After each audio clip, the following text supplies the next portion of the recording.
Good morning, day 647. Since 50 hostages have been brutally, barbarically, violently, and inhumanely were kidnapped to the hell called Gaza by the inhumane, barbaric, rapist, modern-day Nazis, monsters of Hamas, Palestinian Islamic Jihad, Mujahideen Brigades, Al Jazeera, the UN, UNRWA, and the rest of the complicit in Gaza, the terrorists, who are all funded and supported by Iran.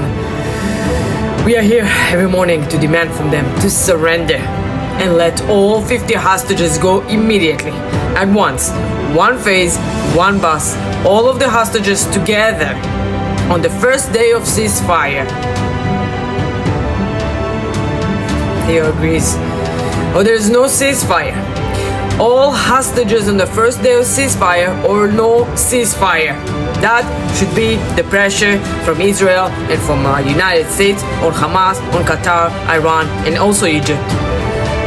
We do not agree to any deal that will give more power for Hamas, will leave more hostages behind, and will put more life in danger.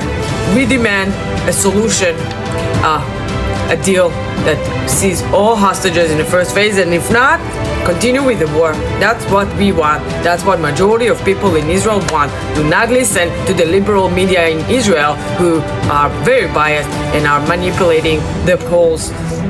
Majority of people, real people, want Hamas to be eradicated from the face of the earth. We are done with the cycle of death and destruction brought to us by the Islamic jihadists in Gaza. We want to live in peace.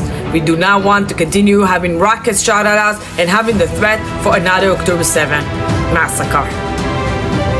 Even Mahmoud Abbas, the president of the Palestinian Authority in Judea and Samaria, calling on Hamas to release the hostages and give up their arms and letting the PA, the Palestinian Authority, take control over Gaza. Even he has common sense compared to others in Israel and around the world who are only pressuring Israel, who are only putting all the blame on the government of Israel if it is their fault that Hamas would not release the hostages. Hamas is smart. They're not stupid. They were able to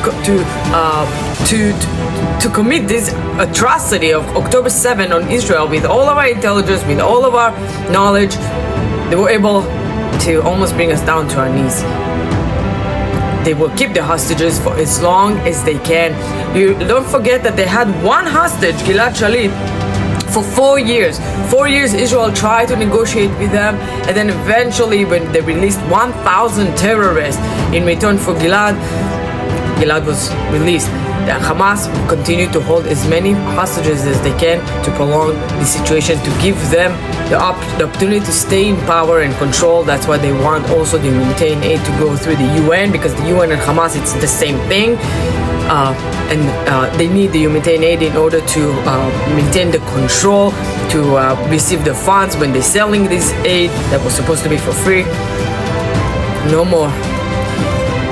We have to eradicate them. We have to crush them. We have to get them to the point where they beg for ceasefire and to give us back the hostages. That's the only option we accept. But we'll continue to do whatever we need to defend ourselves in Israel, because we'd rather live. There's no other option. The IDF exists. If the IDF would not exist, Israel would not exist. IDF is the only thing that's standing against the monsters who are trying to annihilate Israel. So we will continue. Join me today in another happy moment. Join me, please, to wish a happy birthday to my dearest brother Aviad Arik Herman, celebrating his 42nd birthday today. Happy birthday! Wishing you all the love and success, and for all your wishes to come true. I love you and I miss you, and I hope I will see you soon. And the Jewish nation around the world, stay strong, resilient, and proud. And remember that we are never going anywhere. The Jewish nation is immortal. We will continue to live proudly between the Jordan River all the way to the Mediterranean Sea.